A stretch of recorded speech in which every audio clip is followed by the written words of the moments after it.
So this segment is Unsolicited, Unqualified and Uncomfortable. It's where us three very single blokes give you advice on your relationship issues or anything else regarding your relationship. So Roey's got a few issues for us to go through. Yeah, so a couple of the listeners have written in. Thank you kindly. So we first got John, and he said, I've been on dating apps for 2 years now and have literally been on a grand total of 0 dates. I just don't think I'm an attractive guy, but I'm starting to lose hope and feeling unlovable. Any help would be appreciated. So what do we have advice? What is the advice for John? After 2 years, if you've only been on, I mean, like, what are you on dating apps for then at that point? Like, yeah, surely a dating app is a quick hookup. It's not a long con. Yeah, so I mean, like after 2 years, surely after like 1 year, like if you have 0, you give up. Like, why do you continue going into the second year? Do you reckon he's had it for 2 years continuously, or over 2 years he's got it, deleted it, reinstalled it, deleted it? So from personal experience, when you go into the void of 0 matches, you do the old reinstall, back install, then reinstall again. Have the same profile, yet hope they match you by the 5th time. No, but I think we got to delve into a little bit more here. First of all, like, he hasn't specified whether he's not getting matches. So I assume because he's saying he's he's not an unattractive guy. I think he's getting matches, but he's not getting dates, which means I think his chat is bad. The conversation is not going anywhere. We got to know what you're talking about, you know? So Manny, you're on Tinder, like, you're on Tinder, right? So like, in terms of a good profile, what are the things that he needs to have? As a guy? Photos and bio and shit, is that what you mean? Yeah, as a guy. Okay. I think the first photo is key. It's got to be a nice photo of you. It can't be a photo of like 5 people. That's what pisses me off. Like when someone has, photos of their mates, fine, first photo, fair enough, but if the others are on your own, fair enough. But if all the photos are with other people, brother, it's clear you don't have self-confidence in yourself. So from your photos, you got to show some self-confidence. All right, so he's got to be confident in just yourself. So have a photo of yourself. Make it a good photo, obviously. Portrait mode, I reckon. Get around that a little bit more. It's always good to highlight the aesthetics. But if his chat's bad, I think more than that, that's a deep-seated issue. That's a hard fix. I think he's got to practice a bit more on actual women instead of hopping on Tinder and talking. Be catfished by God knows who. No, but I feel dating apps, they're not a true reflection of your game per se, because dating apps could be very hey, how you going when you meet people. So don't lose hope is what I'm saying. Don't lose all faith. Sen's told him to just give up, champ. Like, you're done. Look, I'm a realistic person. If you've got like no dates on 2 years, you're not going to get another date this year. You're not going to get a date next year. Just give up. Past performance is not an indicator of future performance. Yeah, look, it may be something, a miracle might happen and you might get a date, but I think just overall, a broken clock is right twice a day. Speaking of financials, diversify the portfolio a little bit. Maybe go on Tinder, also Hinge. What is it, Bumble? No, surely after 2 years, he's sprinkled himself on all these different apps. I'm glad you brought this up, bro. If you haven't, mate, you should. I'm thinking you should be delving into the paid dating apps. So you're like Oasis active. No, your Christian mingles, because that's where you get the real desperates. That's true. I think, what? That's actually not a bad point. Shardy.com, all those things are all paid apps. It's where, once you struck out on the free versions, you've got to go into a bit more of a niche where people are more and more desperate, which might actually, saying you're right, they might actually be of more help there. Look, no, 100%. I'm a couple of months away from joining up to Shardy.com and Christian Mingle. If you're paying for these services, you are desperate. You are scraping the barrel. It's pay to win. Dating is pay to win. Yeah. Is that what we're saying? It's like loot boxes, bro. Every day of the week. All right, John, those are our advices. Look, next one comes in from Harry. Hey, Critical Banter, I have a dilemma. So my friend Jackie is turning 28 this year. He's secretly dating my other friend, Mark's sister, let's call her Jess, who's now 19. I know this is all illegal, but me and Jackie, have known Mark since first year uni, which was 10 years ago when Jess was 9. Should I tell Mark about their relationship, or should I keep quiet because it's a legal and consenting relationship? Any help would be appreciated. So I butchered that a little bit. Essentially what's happened is he's got a friend who's basically dating a mate's younger sister.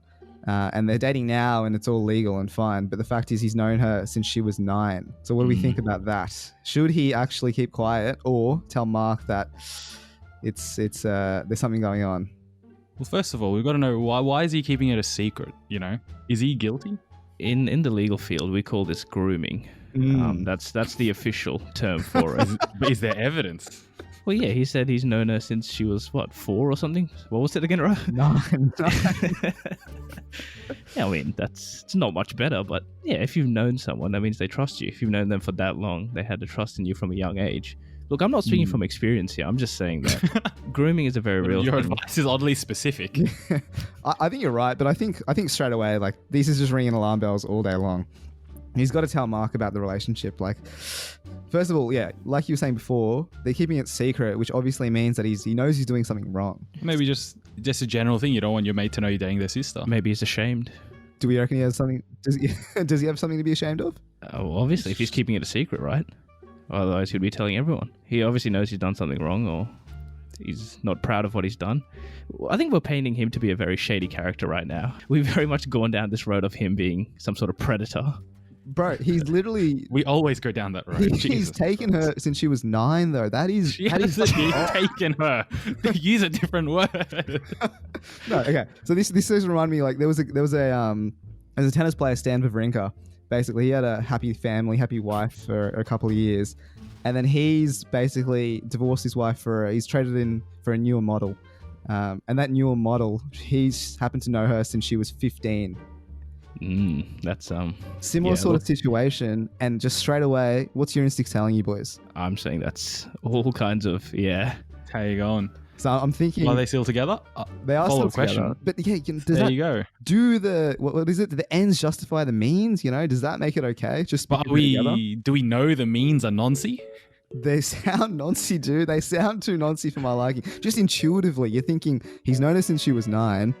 You can't be thinking that way about a 9-year-old. Like, I don't know. It's just like, my family friends that I have, they're younger than me. Like, I would never or would never think of them in that light. They're like off limits completely. Look, I'm all about, like, you know, upgrading your phone every 2 years. There's nothing wrong with that. But like, basically what Stan has done, going back to Stan, he's basically gone to the production factory back in China and picked it up before they've even assembled it. Actually, going on the Stan thing, what Elvis did, the king himself, I think he basically found this girl who was like 12 or 13, and he like basically adopted her, and then waited until she was like 18 and then married her.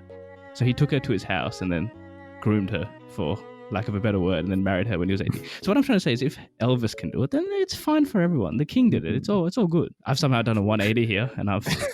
so you're back in... I forgot his name, but you're back in old mate and his relationship. To be honest, I don't even know anymore. Right. So the guy who wrote in, Devil's Advocate, is it any of his business, bud? I mean, yes. It's not his sister. Yeah. It's not him in a relationship. What is it like if you're not doing the bullying, if you're just a bystander, you're equally as bad? Same principle. So if he doesn't do anything, he's a bystander to grooming, is what we're saying. I've got to be on that side, just out of principle. Yeah, dude. If he's doing nothing, he might as well just be doing the grooming as well at that point. You're just as bad, maybe even worse, mate. So exactly. You should step in. All right. Finally, this person wanted to be anonymous, so we'll keep that name under wraps. Is this another grooming story? No.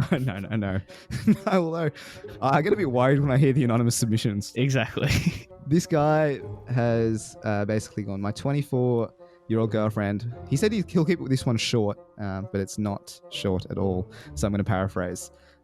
Basically, what's happened is he started living with his girlfriend for about a year now, and then since they've moved in together, the girlfriend's gotten a bit too comfortable, and he says he's finding it really hard to stay attracted to her.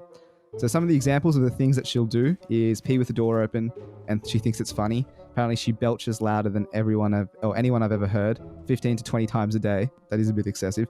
Tells me in detail about her number 2s, stuff like, do not go in there, I just blew that toilet up. And the biggest red flag is that she's put on over 40 kilos and refuses to do anything about it. So he asks, am I just stuck with this version of my girlfriend now? Every time I tell her I have issues with some of the things she does, she just stones-walls me and says, this is the way I am, don't try and change me. That sounds pretty toxic. It sounds like he's dating a high school boy as well, with the belching and the proud of the shits that they do. At any point did he wait? Sorry, did he say he still like loves her or something? There's no. Because like there's no contract. You can leave, bro. Like I don't understand. If you have these many problems, you can leave. I assume not that lock it the reason why they're still together, or he's trying to work it out, is because they've moved in together. That adds a layer of complexity to it. Yeah, but isn't that a thing? Like before you marry someone, for example, you got to live with them first to see how they are, how they really live, and how they really are. So if you can't deal with this, mate, it's not going any further, surely. I think, but you know how like couples say, I have to poo in front of my partner because that builds trust or whatever. Is this just a more extreme version of that? I've never heard that. Firstly, No, that's such a common thing. It's like, dude, yeah, like I brush my teeth while he takes a dump. Like it's so cute. Isn't it the thing like you taste with your nose? So when you're brushing your teeth, like the aromas, you just taste them while you're brushing your teeth. Just a side thought. Yeah. Am I wrong? Yeah, well, they do say that, smelling is half the flavor, right? If you've got a blocked nose, you can't taste the food as much. I don't know what this has to do with anything, but it's a culinary lesson. Sorry, what was the question again? No, but I was saying, look, maybe the reason why she does this, I'm delving into the female psyche here a little bit. Maybe the reason that she says all these things is because potentially, or does all these things is because she just wants to build a level of trust with her boyfriend. It's just a more extreme version of, pooing with the door open, peeing in front of each other, etc. What I'm getting from this is she's very comfortable right now. Like too complacent, really. The fact he's already brought it up as well, and she's just like, nah, if you can't handle me at my best, what is it? Can't handle me at my worst, you can't have me at my best. Exactly. Basically what she's saying. So she's the alpha in the relationship right now. She's setting the ground. She's wearing the pants. But I think to Miguel's point though, back to the topic, I reckon Miguel's right. You're living together to figure out if you're going to marry that person, if you believe in marriage. So there's nothing stopping you to leave. And I reckon that's, if she's saying she doesn't want to change, you can't change anyone. I like that. It's good advice. So you're saying just drop her? I reckon, yeah, if she's told us that, she's going to stay the same for the foreseeable future, I think it's time to do a stand and move on to a newer model.